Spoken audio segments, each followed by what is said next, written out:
Ipanema é um município do interior de Minas Gerais, localizado no Vale do Rio Doce, a cerca de 360 quilômetros da capital do estado.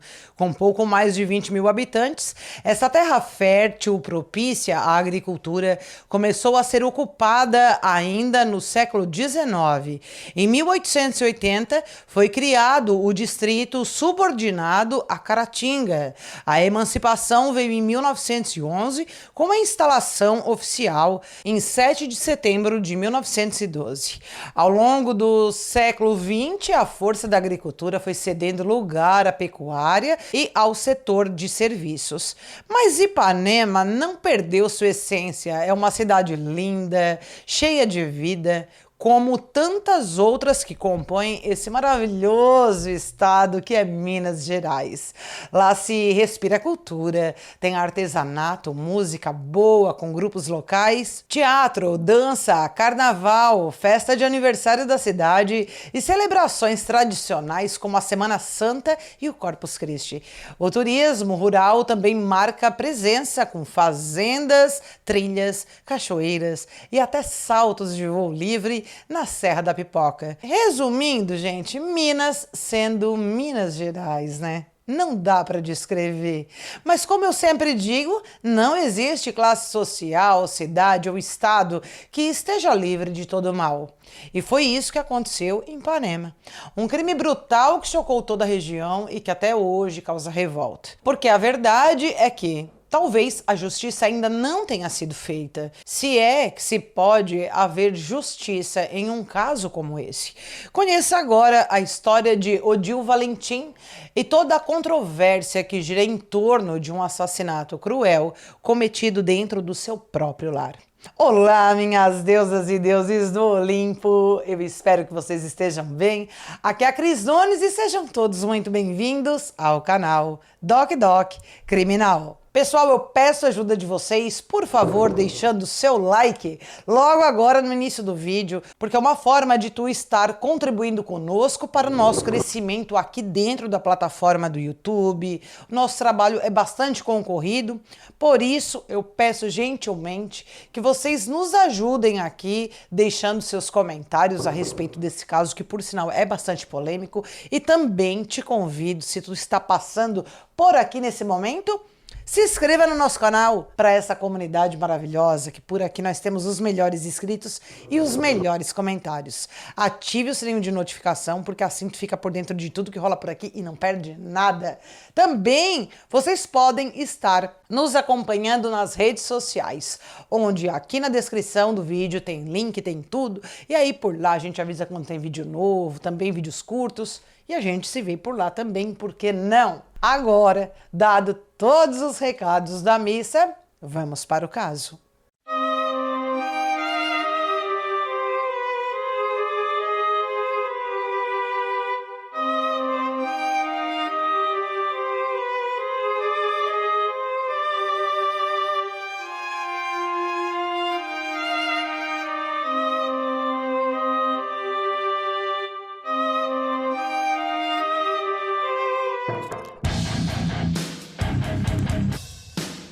Odil Valentim Júnior, ele era natural da cidade de Ipanema, em Minas Gerais, filho de uma confeiteira e de um pai que era proprietário de uma gráfica. Ele cresceu em um lar simples, mas cheio de valores e afeto. A família era composta de pai, mãe e 4 filhos. Odil era o único homem entre as 3 irmãs e juntos eles aproveitaram intensamente a infância, brincaram na rua, viviam com a liberdade típica de quem cresce, gente, numa cidade pequena, né? Onde todo mundo se conhece. A família, moradora da rua Padre Cândido, bastante conhecida pela seriedade e educação. Os filhos, todos dedicados em seus respectivos trabalhos, carregavam consigo o respeito que herdaram de casa. O Odil, ele começou a trabalhar muito cedo, tornou-se vendedor, passou a trabalhar em algumas lojas da cidade, trabalhou também com venda de imóveis, enfim, gente, um cara assim que tinha uma baita vocação natural para vendas. Ele era esforçado, batalhador, muito querido, tanto pelos familiares dele, bem como por todos da região. Ele não era um cara perfeito, mas ele era um cara admirável. A ligação dele com a mãe e com as irmãs também era muito forte. Eles se reuniam com frequência, faziam comidas juntos, jantavam, riam, e como toda a família unida também, às vezes eles discutiam, né? Isso acontece na casa de todo mundo. As irmãs, já mais velhas, preparavam doces para ele, pudim, sabe? Um carinho gigantesco. E nesse lar amoroso, sincero, né? Bonito até da gente ver. Mas houve a perca, né, do pai deles, que deixou, sem dúvidas, uma marca muito grande. A mãe do Odil, uma mulher viúva, não quis mais casar, possui problemas de audição, usa aparelho auditivo. E o Odil tinha um sonho muito grande, que era ter um negócio próprio, então ele lutava dia a dia com muita garra, com fé e com dignidade para que esse sonho se realizasse. As irmãs de Odil, elas foram seguindo também seus caminhos, todas elas casaram, tiveram filhos, cada uma atuando numa área diferente, mas todas também morando ali perto, né, na mesma localidade, né?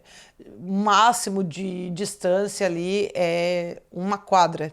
Então todas moradoras do mesmo bairro, por isso que eles sempre estavam tão presentes um na vida do outro.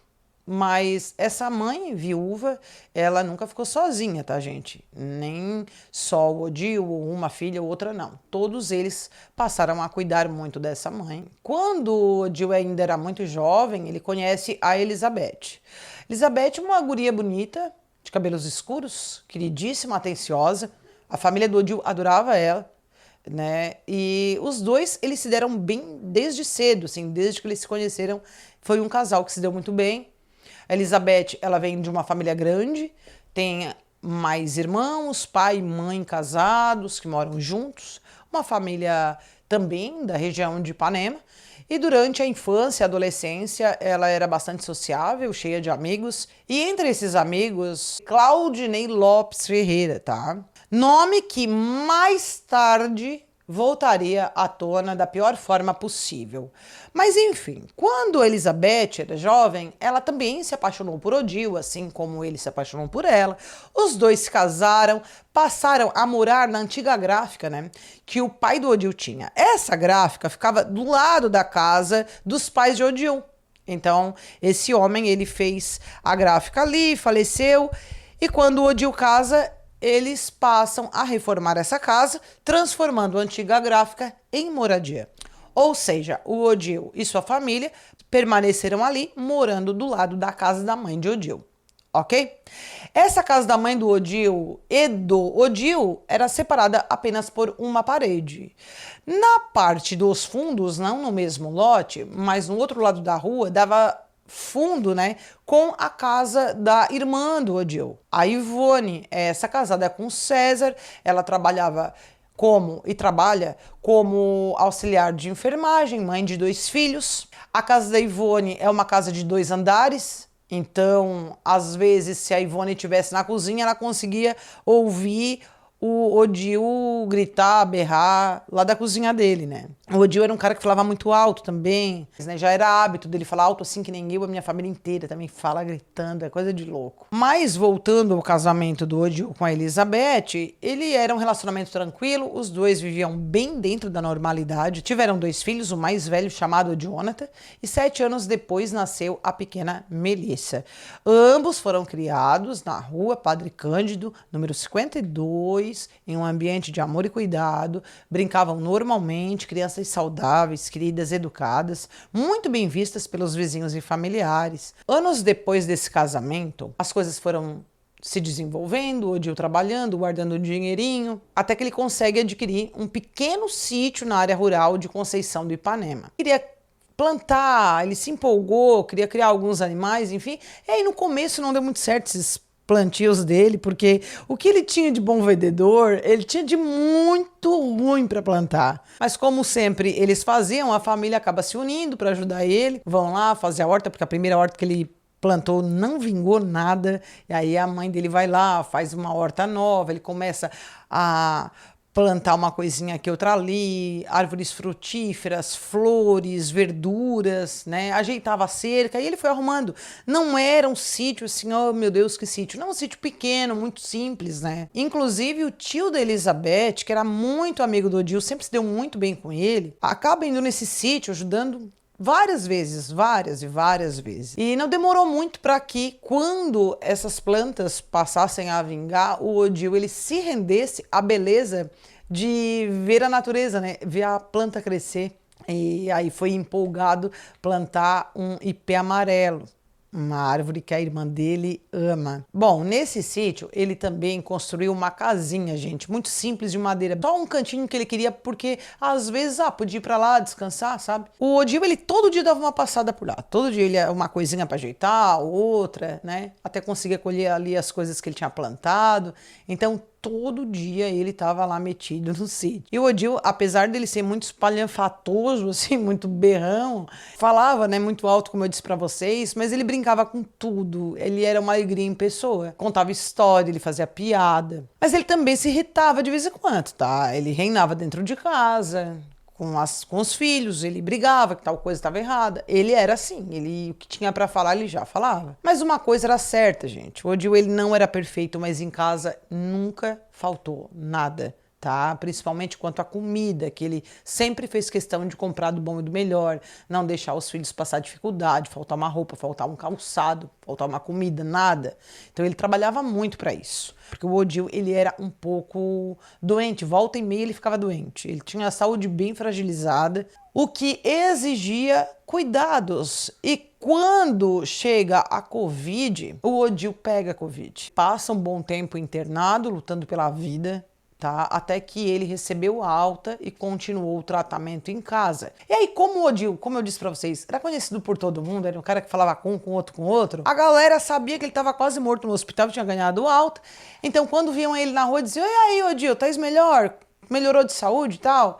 Aí ele dizia assim: rapaz, eu tô bem, mas ó, já fiz o seguro de vida. Eu já fiz o seguro de vida, ó, se eu cortar o dedo, minha família já tem dinheiro para receber, então se eu morrer, minha família vai ficar bem. E foi nessa, minha gente, que em tom de brincadeira, porque ele não tinha feito era nada de seguro de vida, eu acho que a esposa dele acabou acreditando que o tal seguro de vida era verdade, sabe? Só que não era. Era só uma brincadeira.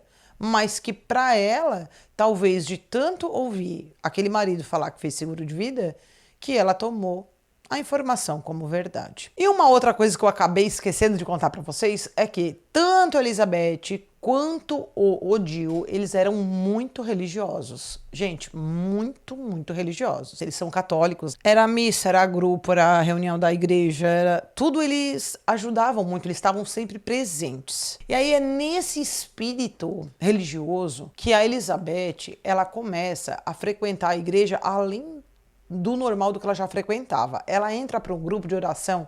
Eu vou falar aqui grupo de oração, mas na verdade não é esse nome, tá? Era um grupo de homens, um grupo de mulheres. E por ironia do destino ou não, quem também faz parte desse tal grupo aí, de oração, digamos assim, é o Claudinei Lopes Ferreira, aquele amigo de infância da Elizabeth. Mas em certo dia, a Elizabeth acaba conversando com o Claudinei e conta assim para ele: eu queria tanto mesmo que o Odil entrasse para o grupo de oração. O Claudinei, né, muito prestativo, muito querido, ele se ofereceu para convidar o Odil pessoalmente. Afinal, o Odil conhecia o Claudinei, não eram amigos, mas se conheciam aí, né, da cidade, enfim. Até que o Claudinei vê, né, o Odil e convidou: Odil, a gente tem um grupo lá na igreja, tu não quer ficar participando com a gente? É bom, a gente faz oração, vai só grupo de homens, vai ser bom pra ti e tal, tal. O fato é que o Odil, ele continua indo na missa,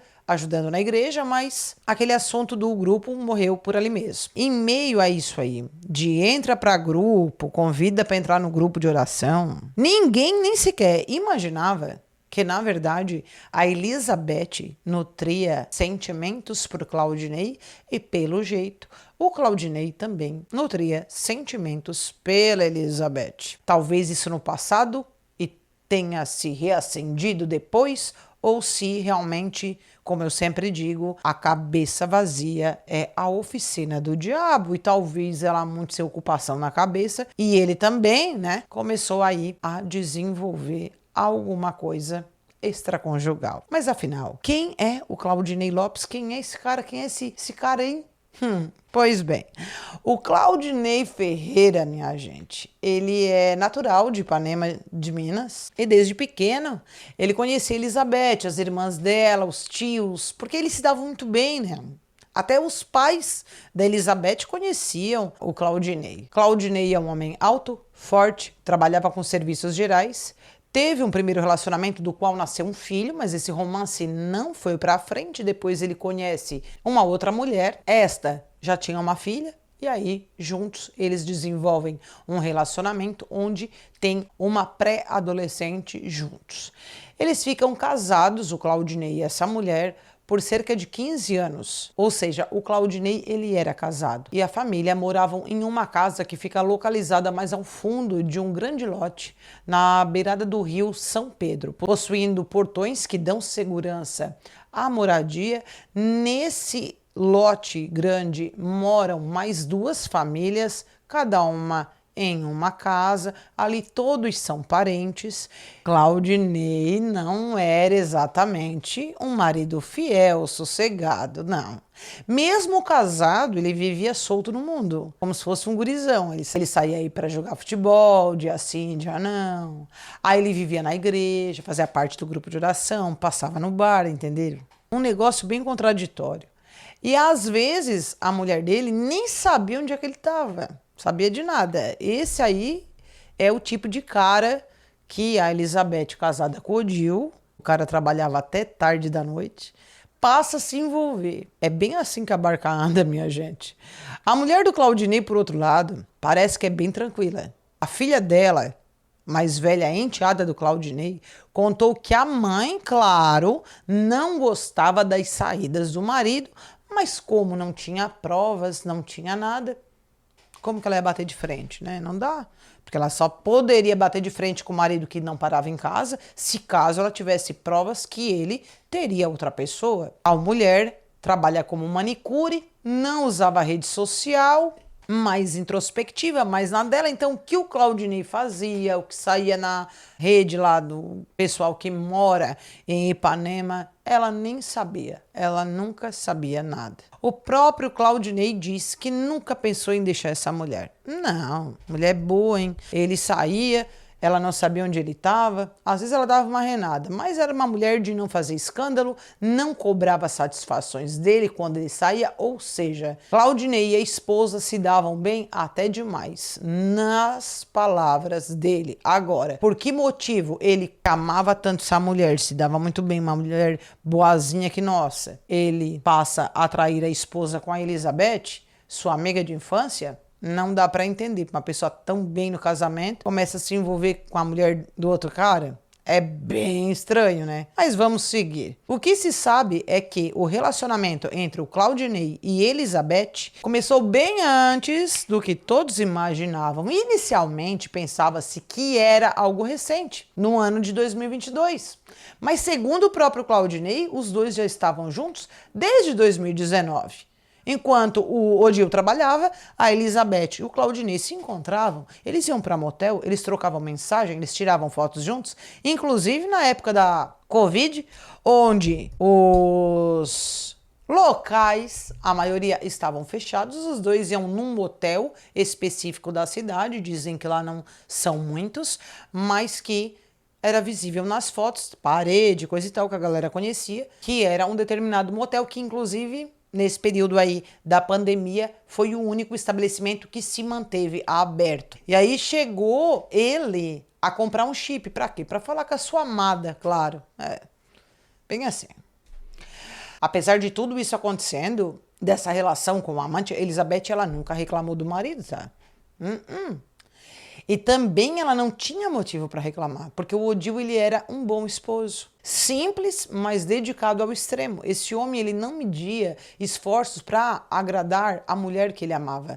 Mesmo com pouco, ele dava a ela tudo aquilo que ele poderia dar e às vezes até o que ele não tinha. Ele dava presentes como roupas, joias, celular, gente, até um carro esse homem deu para a esposa. Ele era romântico, carinhoso, cuidadoso. Demonstrava amor para ela dentro de casa, na rua e nas redes sociais, que são várias homenagens que esse homem fazia demonstrando o quanto amava aquela mulher. Ele era um pai de família que ele não ia para bar. Ele era um pai de família que ele não ia para farra. Ele não sumia de casa, a Elizabeth não sabia onde é que ele estava, muito pelo contrário. Ele avisava, tô em tal lugar, tô fazendo tal entrega, tô chegando daqui a pouco. Tudo, essa mulher sabia tudo. O Odil, ele não escondia exatamente nada. E mesmo com todas as dificuldades da vida, o Odil, ele nunca deixou de sonhar. O desejo dele de ter o seu próprio negócio. E, inclusive, conseguiu.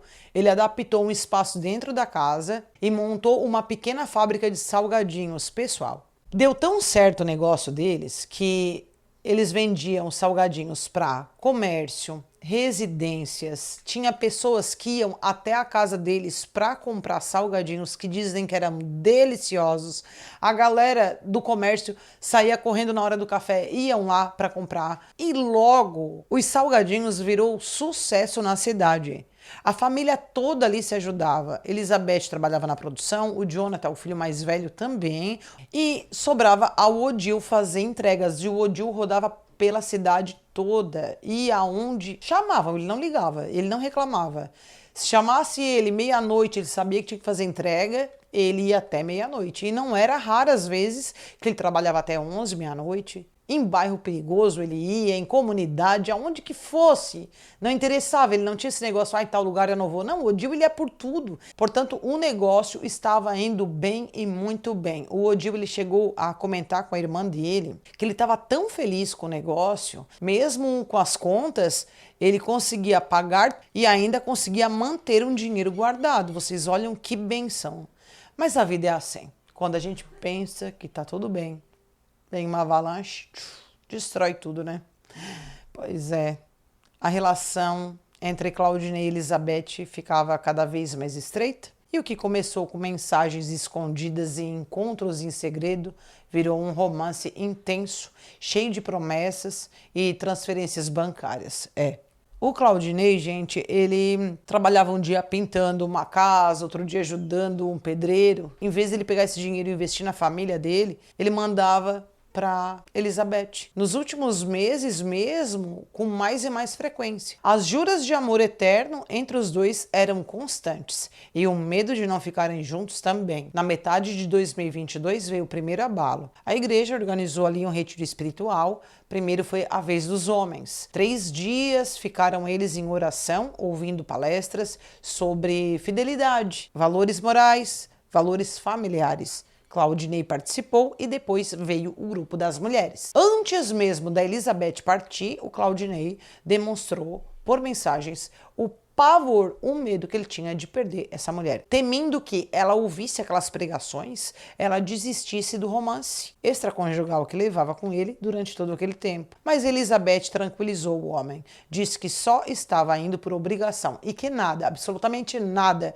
os separariam. A ideia de viverem juntos, livres, felizes, deixavam os dois embriagados de esperança. O retiro não abalou esse sonho e só reforçou, tá, gente? Mas como dizem por aí, o que é feito às escondidas um dia vem à tona. E assim aconteceu, porque em agosto de 2022, um homem cuja identidade não foi revelada flagrou os amantes. A foto não deixava dúvidas, era reveladora. Era a prova concreta da traição de Elizabeth com Claudinei. A imagem caiu nas mãos de Odil e com ela caiu também o mundo dele. Este homem, que nunca nem sonhou que a mulher poderia traí-lo, viu que estava bem errado.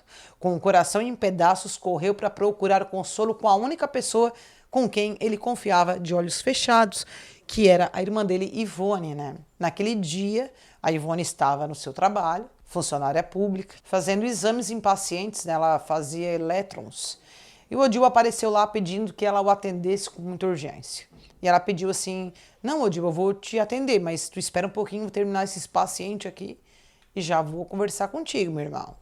E aí foi, né? Ele esperou, contou para a irmã dele que estava sendo traído. mostrou a foto. A Ivone ficou estarrecida, na verdade ela nem acreditava. Era difícil para ela imaginar algo tão sujo partindo de alguém da própria família. Ela tentou manter a calma, aconselhou o irmão a conversar com a esposa. Odil, vai para casa, conversa com a Elizabeth. Tu sabe como é, casamentos têm altos e baixos. Tem que conversar, tem que saber levar. A gente tem que saber levar as coisas. Tenta mais um pouco. Né? Não vai desistir da tua família. A família é o bem mais precioso. E que o diálogo vai ser o melhor caminho. E o que aconteceu depois dessa conversa, ninguém sabe ao certo. Não se sabe se o Odil confrontou a Elizabeth, se ela negou, se houve briga ou se tudo ficou em silêncio. Mas o fato é que ele permaneceu casado, talvez com o coração estraçalhado, talvez com 200 pés atrás, mas permaneceu.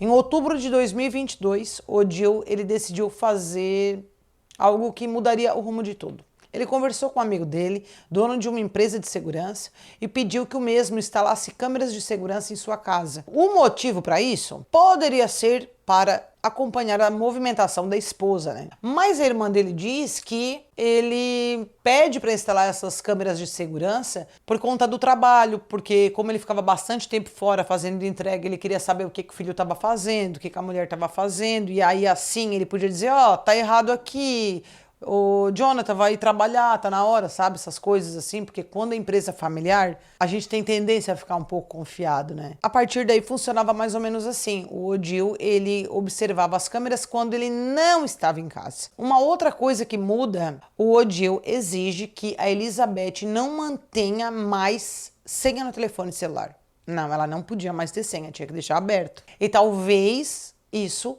pudesse ter desagradado a mulher. Porque a partir das câmeras instaladas e que ela não pudesse mais ter senha no celular, os encontros da Elizabeth com Claudinei tornaram-se quase impossíveis. A vida secreta começou a desmoronar e o que ela fez? Ela virou o jogo, ela começou a falar mal do próprio marido para o amante. Até então ela não falava mal, mas daí começou a falar mal, dizendo que o Odil ele era muito ignorante, que ele era agressivo, que ele era violento, que ele batia muito nela. Então eram mentiras e mentiras contadas por ela para o amante, inclusive para a própria família. Mas, gente, ninguém da família ali toma atitude nenhuma.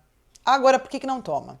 Talvez porque ninguém acreditasse que o Odil batia na esposa. Mas o Claudinei acreditou e num impulso ele manda mensagem para o tio da Elizabeth, o Edson, um homem com quem ele sempre teve uma boa relação. E ele disse assim, ó, Elizabeth está sendo agredida, não aguento mais ver ela sofrer. Se ela tem um pai cagão, isso é palavras dele, tá? Se ela tem um pai cagão e os tios não tomam atitude, alguém tem que fazer alguma coisa.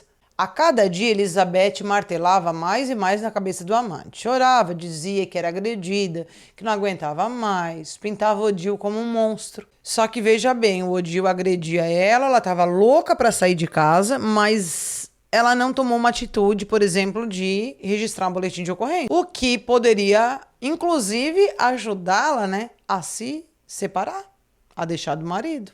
A irmã dele, a Ivone, por exemplo, chegou a questionar o irmão. E aí, Odil, tu teve a conversa com ela, com a tua esposa? E aí ele respondeu com tranquilidade, tá tudo certo, esse assunto já foi resolvido. Talvez ele se sentisse seguro, né? Acreditava que as câmeras garantiriam a paz dele, a fidelidade da esposa, mas mal sabia ele que aquele gesto selou a sua própria sentença. Porque Elizabeth, em vez de encerrar o caso, ela começa a planejar que a fizesse viver com Claudinei. E mais, acreditava na existência de um seguro de vida feita por Odil.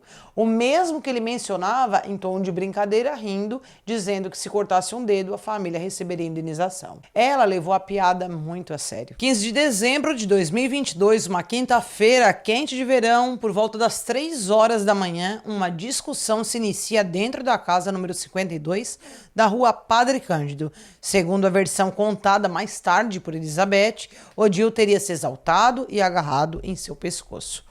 Em seguida, ele saiu para fazer as entregas e como fazia todos os dias. Assim que ele virou a esquina, Elizabeth ligou para o Claudinei, contou o que teria acontecido. Do outro lado da linha, o amante ouvia tudo enquanto trabalhava na reforma da casa do delegado. Horas depois, Claudinei foi até sua casa, buscou a esposa, os dois foram no mercado, retornaram e passou ele no bar, né, como de costume, claro. Depois voltou para casa às 11 horas da noite. Enquanto isso, na casa dos Valentim, Odile seguia a rotina de sempre, fazendo entrega até mais tarde. Chegou em casa, deixou os materiais de limpeza do sítio no corredor, que dá acesso à entrada da casa, tomou um banho e se deitou ao lado da esposa.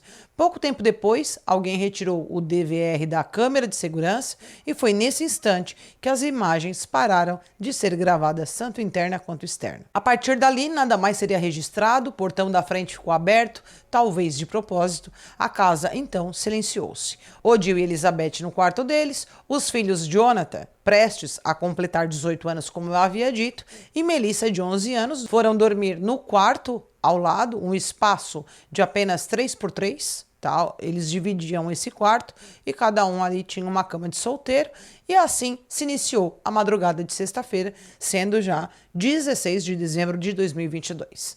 Um homem entra com tranquilidade pelo portão, né? Esse homem que sabia exatamente onde pisar, onde estavam os quartos, onde dormia a vítima, e dentro da casa avança até o corredor e se mune de uma arma improvisada, o que acredita-se ser um cabo de enxada, embora o delegado desconfiasse que fosse uma barra de ferro. Esse homem, ele entra no quarto do casal e com uma fúria inexplicável, ele esmaga a cabeça de Odile. Primeiro golpe já foi brutal. Depois vieram os outros. Odile, ele acordou, ele gritou, ele pediu socorro, mas a voz se perdeu no som das pancadas, porque foi muita pancada na cabeça, mas muita. O sangue jorrou, chegando a atingir o forro PVC. O sangue escorria por parede, sujou o roupeiro, cobriu a cama. Gente, era sangue por toda a parte daquele quarto. Até o quarto não era tão grande. O corpo de Odile, de tanto espancamento, caiu ao lado da cama, ficando o corpo entre a cama e a parede. Para vocês terem base, o crânio ele foi afundado, o maxilar dilacerado, o rosto aberto, abriu tudo o rosto. Havia ferimentos, mas tantos na cabeça que foi difícil contar quantos buracos havia no crânio. E esse foi o fim de Odile Valentim Júnior, o pai dessa família. O homem trabalhador, alvo de uma trama ardilosa, traído dentro da própria casa dele, que enquanto morria, os filhos dele dormiam no quarto do lado, tá? E a mulher que ele amava estava ali também a poucos metros de distância. Depois de tudo que houve, Claudinei permaneceu dentro da residência por quase 2 horas aí. E ninguém ouviu nada, tá? A mãe do Odile, ela não ouviu, porque, como eu disse para vocês, ela tem uma deficiência auditiva, ela não ouve nada e para dormir ela retirava o aparelho, então ela não ouviu barulho nenhum. A irmã dele, vizinha, Ivone, né, que morava lá no outro lado da rua, mas que dava fundo com a casa do Odile, também não ouviu nenhum barulho, porque essa mulher estava no quarto, ela estava dormindo. E como ninguém estava na cozinha para ouvir grito, também não teve como socorrê-lo. E o restante dos vizinhos, como eu disse para vocês que é um loteamento novo, enfim, eles não são casas do lado de casa. São separadas a poucos metros de distâncias ali. Nesse intervalo, é bem provável que o Claudinei tenha limpado e organizado a cena do crime de forma meticulosa. Quando finalmente ele deixa a casa, ele carrega alguns objetos embrulhados numa jaqueta. E a partir daí que começa um teatro mal ensaiado, cheio de furos, digno de um roteiro amador. A versão de Elizabeth, segundo ela, o criminoso teria invadido a casa, arrastado ela pelos cabelos, sussurrado em seu ouvido: "Viu o que acontece com o X9?" E ainda, segundo o relato dela, este ser grande, forte, alto, tinha em suas mãos um pano com produto químico que na mesma hora a fez desmaiar e aí apagada, né? Ela foi arrastada até o quarto dos filhos e tamanha era a potência desse produto, apagou na hora e permaneceu dormindo por 2 horas. Ela acorda no quarto dos filhos e aí ela grita por socorro. Aí é que o Jonathan acorda. O guri com quase 18 anos, faltava alguns dias para ele completar 18 anos. Desesperada, a mãe tá aqui, Olha, o que está acontecendo? Que susto! Não tem como sair do quarto. Por quê? Porque o criminoso trancou a porta por fora. Mas detalhe, gente, nem era fechadura.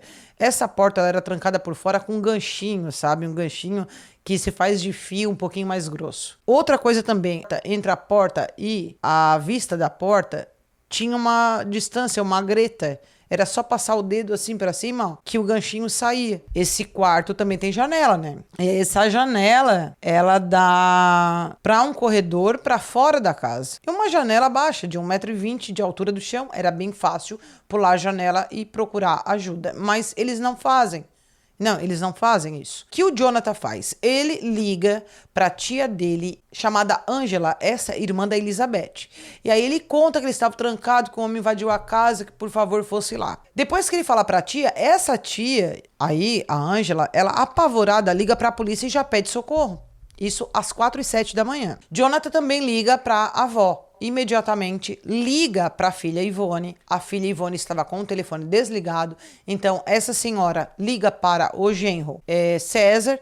Esse, por sua vez, atende o telefone e ela diz: ó, aconteceu alguma coisa ali na casa do Odil, vão correndo ali. Só que quando a Ivone, que estava dormindo, o marido dela acorda: ó, corre que o teu irmão tá precisando de ajuda, vamos lá. A Ivone imaginou que ele poderia ter passado mal, já que volta e meia ele ficava doente, né? E aí lá vai esse casal para a casa do Odil. Assim que eles chegam, a mãe da Ivone, né, a mãe do Odil, estava já na frente de casa, na janela, conversando ali com os três que estavam ali dentro de casa. A Ivone imediatamente entra na casa porque a porta estava aberta. Ela levanta o ganchinho da porta, deixando assim com que a cunhada e os sobrinhos saíssem do quarto e vai correndo pro quarto do irmão ver o que aconteceu com o Odil. Ela dá a volta na cama para chegar no outro lado, porque ela viu assim um pouco da perna do irmão para cima, né? Atrás dela, a mãe dela já foi também, só que a mãe dela nem dá volta na cama, a mãe dela já vai pulando em cima da cama ali de gatinho para ver o filho. E ela começa a gritar: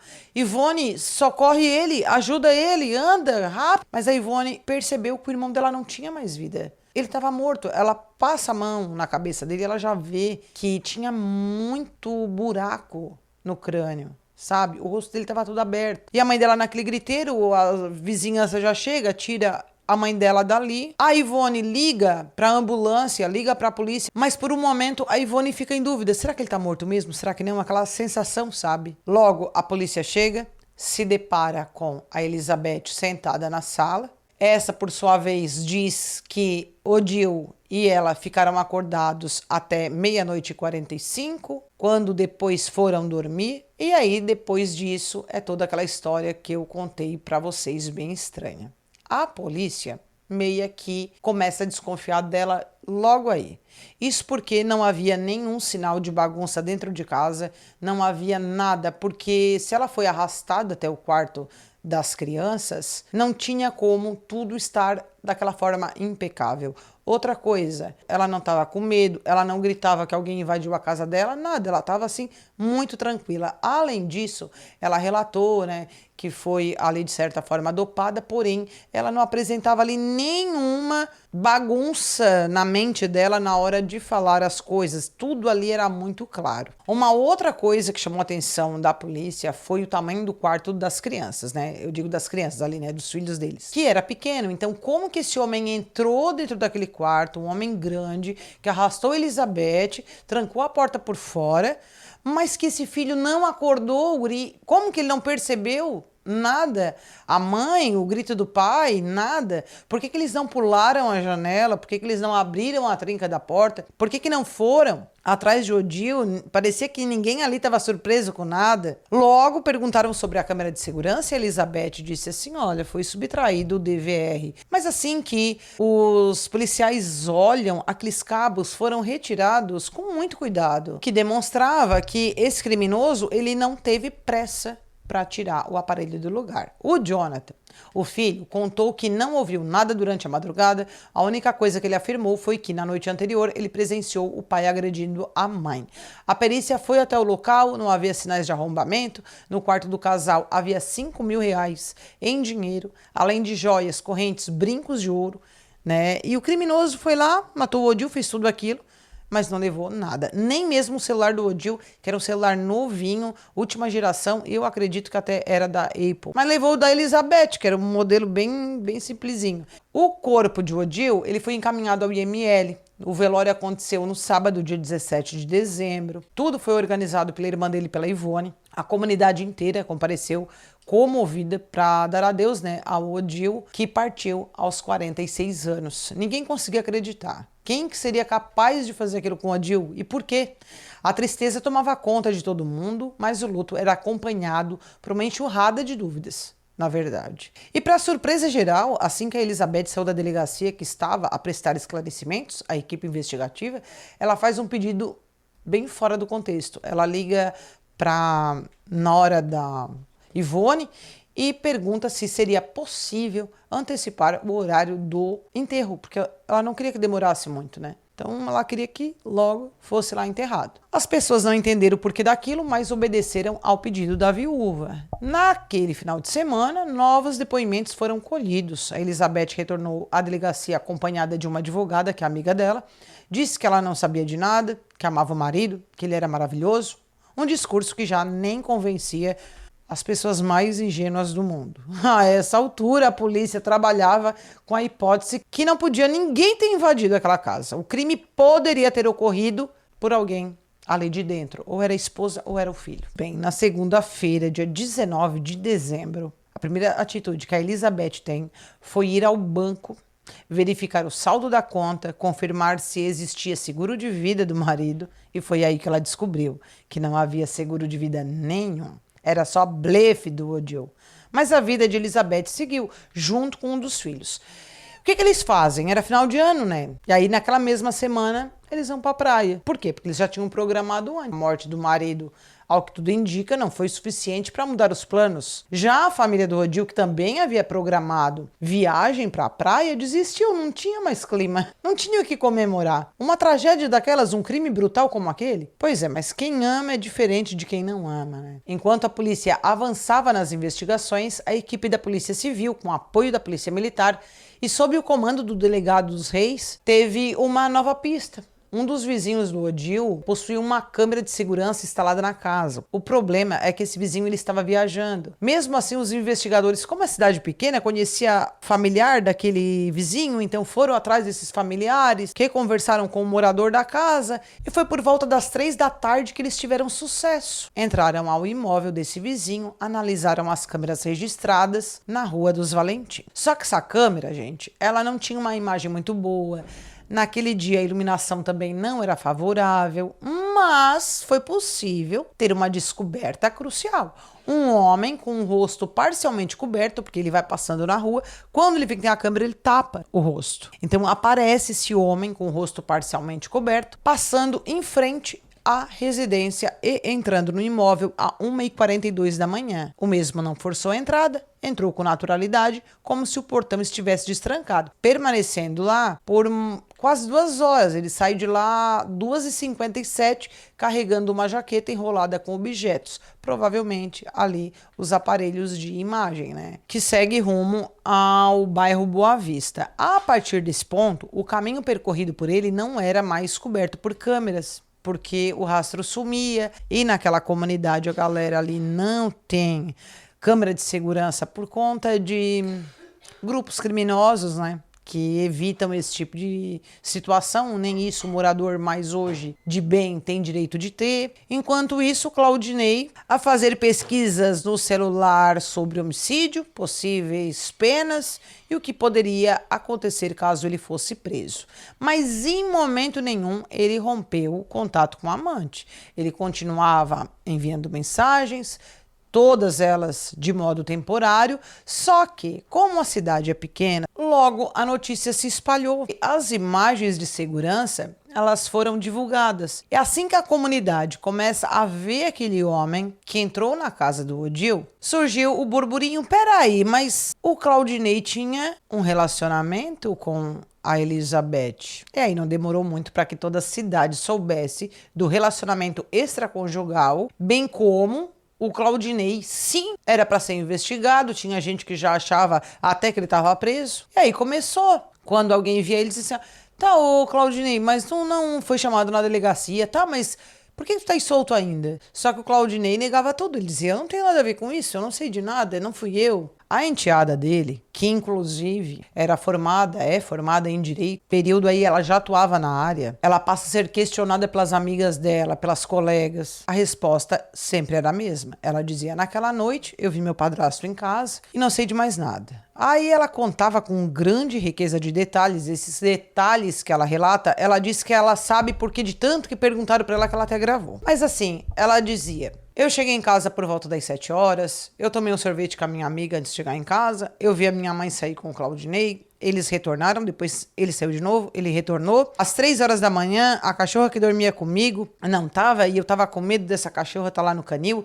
Desde que eu estudava, eu tenho o hábito de acordar de madrugada, eu não durmo bem, então naquela noite, o nosso priminho que tava dormindo lá em casa tossiu, e aí a minha cachorra, quando eu acordei, não tava, daí eu levantei, fui procurar ela, porque eu tava com medo, e eu vi o Claudinei, meu padrasto, deitado na cama, eu tenho certeza, ele tava lá em casa, não tem como ser ele, essas imagens não correspondem ao meu padrasto. Não é. Tá? Ela sempre bateu, até hoje bate nisso. Agora, se o que passou naquelas imagens é uma entidade muito igual ao do Claudinei, né? Ou alguém muito igual ao Claudinei. Até que, depois do primeiro do ano, enfim, a Elizabeth e os filhos retornam para a cidade de Ipanema, mas ela não volta mais para casa dela. Ela vai morar com os pais. Ela nunca mais voltou à antiga casa onde o Odil foi morto. Até que em determinado momento, a Elizabeth ela vai até a casa da cunhada dela, da Ivone.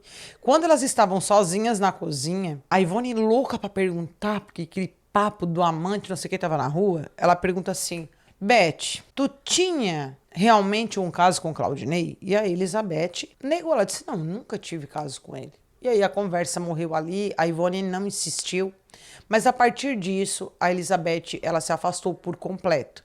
A família de Odil ainda tentava contato, queria visitar ela, oferecer apoio, estar perto dos sobrinhos, mas Elizabeth sempre inventava uma desculpa. Ah, hoje eu vou na igreja, hoje eu tenho que sair, eu não tô podendo falar hoje. Enfim, a família do Odil acaba até desistindo de ter contato com ela por isso. A polícia então conversa novamente com o Jonathan, filho do casal, e com a Elizabeth para prestar novos esclarecimentos. E dessa vez as contradições começam a aparecer. O delegado, atento aos mínimos detalhes, percebeu algo que incomodou ele profundamente, que era a frieza com que eles, tanto mãe quanto filho, diante da perda de Odil. Ali não havia dor, ali não havia emoção, a narrativa era ensaiada. Ambos diziam que o Odil era um homem explosivo, era como se estivessem tentando desviar a atenção da investigação. Eles afirmaram que ele havia se desentendido com traficantes da região, chegaram a alegar que o patriarca teria sido ameaçado de morte por criminosos, mas aquilo ali não fazia o menor sentido para a polícia. Por quê? Porque se fossem criminosos que queriam acabar com a vida de Odil, eles poderiam ter armado uma emboscada, por exemplo. Ô, Odil, traz para mim um salgadinho aqui na casa de tal. Lá no Cafundó do Brejo, ele teria ido, e chegando lá, era só pagar o Odil. E não entrar na casa dele, sabendo que ele era casado, que tinha 2 filhos e teria testemunhas. Jamais. A dupla ali lança outra situação. Ah, então, peraí. Não, eu me lembro que uma vez o Odil ele teve uma discussão com o nosso vizinho lá do sítio por causa de um chiqueiro de porco. Aí a polícia vai interrogar o ex-vizinho. Só que o problema é que esse homem diz que realmente ele e o Odil discutiram por causa de um chiqueiro de porco, mas era uma discussão normal, porque eles não concordavam ali, mas que os dois continuavam amigos e que, inclusive, esse homem ia até na casa do Odil, comprava salgadinho, às vezes o Odil levava salgadinho para ele. Aquilo ali não tinha cabimento nenhum, nada, nem a altura do homem. Vizinho batia com as imagens da câmera de segurança. Gente, nada com nada, tá? Logo, era outra desculpa. Não, mas espera aí, eu acho que pode ter sido um ex-patrão do Odil. É, que eles se desentenderam e tal. O mesmo homem também foi chamado. Inclusive, um homem muito conhecido na sociedade. E o homem diz assim, olha, a gente trabalhou junto, eu não devo nada pra ele, ele não devia nada pra mim. A gente manteve amizade mesmo depois do negócio que não deu certo, mas tínhamos respeito mútuo e éramos próximos, eu não teria nem motivo para entrar na casa dele e fazer qualquer tipo de coisa. Nada do que aquela mãe, do que aquele filho falavam, sustentavam. A polícia ia atrás em cada ponto citado. e cada ponto virava poeira. Além disso, veio o ponto mais intrigante. Quem trancou o portão naquela noite? Foi tu, Jonathan, que trancou? Não, foi a mãe que trancou o portão. Eu vi a mãe pegar a chave e botar atrás da porta num preguinho. Quando perguntaram para Elizabeth, não, o Jonathan trancou o portão. Eu vi ele pegar a chave e botar no preguinho atrás da porta. Era a mesma coisa, só que no sentido oposto. Por fim, minha gente, esse portão, ele não foi trancado. Esse portão, ele era de ferro com um fechamento por lingueta. Só tinha como ser aberto com chave e pela parte de dentro.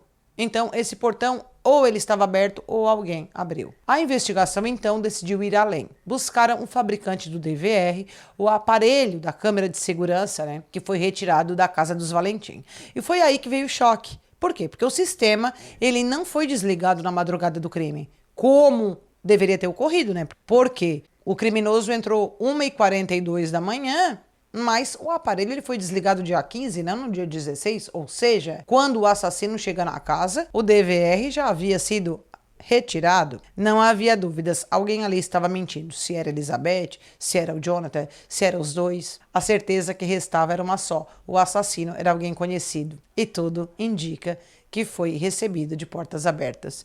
O delegado já trabalhava com a hipótese de que Elizabeth mantinha um caso extraconjugal com Claudinei Lopes Ferreira, até porque, né, o papo rolou e todo mundo ficou sabendo que ele poderia ter sido o homem flagrado pelas câmeras de segurança. A estatura, o porte físico, o caminhar, tudo batia. Foi então que os investigadores resolveram chamar a enteada do Claudinei, porque a equipe policial ele já conhecia ela.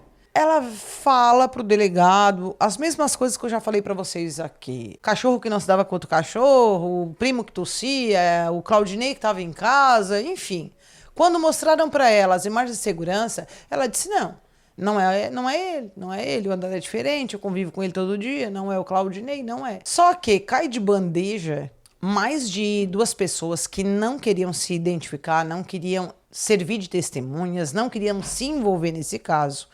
Elas disseram que eram próximas da família de Claudinei e que sabiam que todas aquelas mulheres, inclusive a esposa de Claudinei, a enteada, todas as mulheres todas, haviam feito uma reunião com um único propósito: defender esse homem. E mais, mesmo sabendo que ele era suspeito, mesmo sabendo que o próprio nome dele já circulava nos bastidores da polícia, o Claudinei nem se apresentou espontaneamente para prestar esclarecimento. Nunca nem sequer ligou para saber se estava sendo investigado. Mas ele passou a pesquisar o que acontecia com pessoas que eram suspeitas de crime. O fato é que ele só pisou na delegacia quando foi oficialmente intimado, e isso aconteceu em fevereiro de 2023. Na ocasião, Claudinei prestou depoimento, repetindo exatamente a mesma versão da enteada. Disse que era amigo de infância de Elizabeth, negou qualquer envolvimento no crime, foi liberado no mesmo dia, mas para quem investiga homicídio há anos, o delegado sabia bem: quando os depoimentos estão milimetricamente iguais, é sinal que alguém treinou a história, e parece que foi bem o caso ali que ocorreu. No dia 18 de abril de 2023, a polícia concluiu o inquérito e as investigações levaram à identificação dos autores do homicídio. Em 26 de abril saiu o pedido de prisão tanto da Elizabeth quanto do Claudinei. E a primeira tentativa foi capturar o Claudinei em sua propriedade. A polícia, assim que chega, teve dificuldades de entrar na residência. Chamaram pelo suspeito, identificaram-se como policiais e solicitaram que ele se apresentasse. A esposa do Claudinei, visto que a equipe policial estava na janela, avisa o marido: eles chegaram, não sei o quê. Aí o Claudinei pega, levanta e vai se arrumar. Ele vai trocar de roupa, ele vai escovar o dente, né? A enteada faz a mesma coisa: a polícia tá aqui, peraí, eu vou trocar meu pijama. Então a polícia, ela traz isso à tona, né? Que quando eles chegam e pedem para abrir a porta e para que o Claudinei se retirasse, houve essa demora, essa coisa embaçada, assim, que a pessoa não tome atitude para abrir uma porta, né? Isso aí não houve. O fato é que quando abrem a porta, o Claudinei estava no banheiro, a polícia pega ele no mesmo momento que enviava mensagens para Elizabeth avisando: Elizabeth, a polícia está aqui. Ele foi preso em flagrante e o celular apreendido. A Elizabeth também foi presa nesse mesmo dia, logo depois do Claudinei. E com a quebra de sigilo telefônico do Claudinei, a polícia obteve acesso a fotos de motéis, prints de conversas dele com a amante e vice-versa, e até mensagens trocadas com o tio da Elizabeth. Esse último confirmou à polícia que conversou sim com o Claudinei, porque o mesmo estava revoltado porque o Odil teria agredido a Elizabeth. Já a defesa do Claudinei insistiu que as imagens de segurança não eram claras. Alegaram que não se tratava de Claudinei. Apresentaram, inclusive, outro perito, esse professor universitário da Academia de Polícia, formado em Física, que afirmou que, segundo a análise dele, o homem nas imagens não são de Claudinei. Em junho de 2023 foi feita a reconstituição do crime. Ele foi levado até a casa da vítima, fez a simulação, ajudou a esclarecer ainda mais os detalhes, confirmando o que a polícia já suspeitava. Após preso, Claudinei nunca recebeu visitas, nem mesmo cartas da esposa. Segundo a enteada, a mãe dela permanece sozinha, cuidando dela e da filha, né, de 11 anos, fruto da relação com Claudinei, e o processo do casal de amantes foi desmembrado. O primeiro julgamento foi o da Elizabeth, que ocorreu em abril de 2024, e veio algo inacreditável, gente. Eu nunca vi isso na minha vida, primeira vez. O pai de Elizabeth, os familiares de Elizabeth, ao descobrirem quem seriam os jurados, eles passaram a fazer uma pressão sobre eles. Diante dessa pressão, adivinhem o resultado. Gente, o júri absolveu a Elizabeth, juro pra vocês. Vocês acreditam nisso? Essa mulher foi absolvida. Ela está em liberdade. O Ministério Público, ele recorreu a essa decisão, alegando interferência externa no júri e conseguiu a anulação de julgamento. No entanto, a Elizabeth, ela segue em liberdade. E eu acredito que continuará assim. Sabe por quê? Essa mulher está grávida. Gente, ela tá grávida, ela casou de novo, ela segue a vida dela. E aí o que acontece geralmente, né, com pessoas assim, é que depois de tudo que fazem quando param lá no tribunal do júri, meu marido era abusador, ele era agressivo, eu vivia um relacionamento tóxico, blá, blá, blá, blá, blá, blá, blá. Estava sendo manipulada emocionalmente pelo meu amante, né? Aí vem a imagem de mãe guerreira, porque eu sou uma mãe que tem 2 filhos, estou grávida de novo, enfim, aquela coisa errada, né, gente? Aquela coisa errada que toca no coração do júri. Sim, gente, é muito difícil, tá? Ela não foi condenada, acredito que não vai ser.